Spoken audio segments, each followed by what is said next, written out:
Լսում էլ ասցի, դուք ապրում եք միտեղ, բայց կադաստրի վկայական չունեք։ Սուտ է։ Հասկանում եք։ Մենք բոլորս հասկանում ենք, որ մենք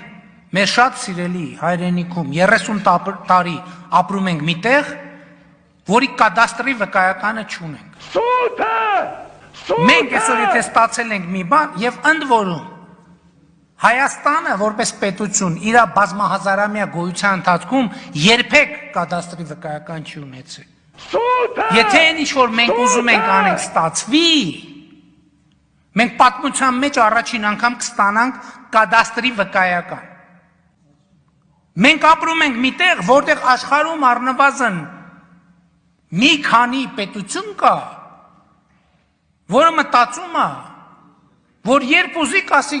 ու մի հատ հավաքվեք ստեղից դուրս եկեք։ Եվ մենք այդ ժամանակ չենք կարող ասենք, հələ մի րոպե, եւ կադաստրի վկայական, որ ասենք մի հատ կարաս ցույց տաս ուրա կադաստրի վկայական։ Սուտ է։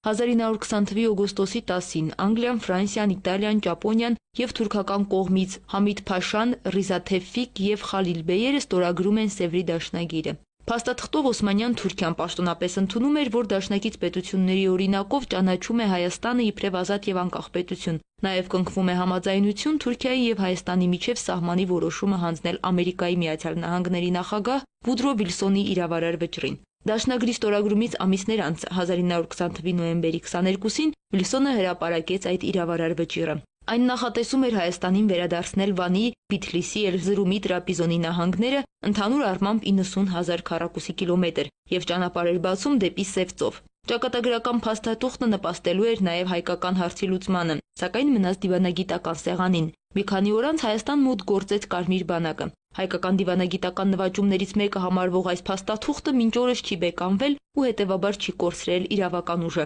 Իսկ Ազգերի լիգայի հիմնադիրը Փարիզի խաղաղության կոնֆերանսի ավագ քաղաքական գործիչ եւ խաղաղության Նոբելյան մրցանակի դափնեկիր Վուդրո Վիլսոնը իրավարար վճիռը հրապարակելուց դեռ 1 տարի առաջ Բոստոնում ունեցած ելույթում հորդորել էր. «Զորակցեք, որ այլևս հայերը երբեք չտառապեն»։